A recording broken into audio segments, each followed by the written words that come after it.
बिस्मिल्लाहिर्रहमानिर्रहीम। अस्सलाम वालेकुम बहनों, भाइयों, दोस्तों और बुजुर्गों। हम आज शहद के बारे में बता रहे हैं कि अल्लाह ताला ने कुरान मजीद की किन आयत में शहद का जिक्र किया है। अल्लाह ताला ने सूरह नहल की आयत नंबर 69 में फरमाया, जिसका तर्जुमा है, फिर तमाम फलों में से खाओ और अपने रब के बताए हुए तरीकों की पैरवी करो। इनके पेट से एक मशरूब निकलता है जिसके रंग मुख्तलिफ होते हैं, जिसमें लोगों के लिए शफा है। बेशक इसमें इन लोगों के लिए निशानी है जो गौर व फिक्र करते हैं। शहद एक फल नहीं है, लेकिन इसके मुतअद्दिद फायदे हैं। जैसे कि ऊपर बयान किया गया, इस आयत में फल और शहद दोनों का जिक्र है और अल्लाह ताला ने शहद में लोगों के लिए शफा का जिक्र किया है। रसूल पाक सल्लल्लाहु अलैहि वसल्लम ने यहां बताया कि शहद और कुरान दोनों हमारे दिमाग और जिस्म के लिए इलाज है। शहद हर बीमारी का इलाज है, कुरान दिमाग की तमाम बीमारियों का इलाज है।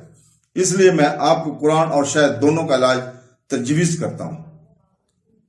चाहिए हम जिस्मानी तौर पर थकावट महसूस कर रहे हों या ज़हनी तौर पर सोए हों, शहद और कुरान दोनों ऐसे इलाज हैं जिनका इस्तेमाल हमें खुद को ठीक करने के लिए करना चाहिए।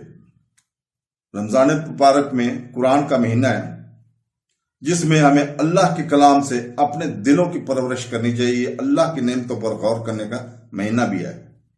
इसलिए हमें इस बात पर तवज्जो देनी चाहिए कि हम क्या खाते हैं और अल्लाह ताला ने अपने मखलूक में हर जगह हमारे लिए किस तरह फायदे रखे हुए हैं। फल न सिर्फ हमारी परवरिश करते हैं, बल्कि वो हमें खुश भी करते हैं। क्या फल तरोताजा महसूस करने का बेहतरीन तरीका नहीं है? अब जबकि हम घर पर हैं, हम अल्लाह की तरफ से फराहम किए गए फलों की लाबंतनाई सफ़ों के साथ कुछ मजेदार पकवान भी तैयार करते हैं। तो दोस्तों, अल्लाह ताला हमें इन लोगों में से बनाए जो हलाल और तैयब खाना खुशी से खाते पीते हैं और इसके नतीजे में आखिरी शुक्र और जिक्र के साथ इसकी तरफ रजू करते हैं। अल्लाह हमारे जिस्मों और हमारी रूहों की परवरिश फरमाए और हमें अपने अहले खाना को सेहत फरमाए। आमीन सुम आमीन। अल्लाह हाफ़िज़।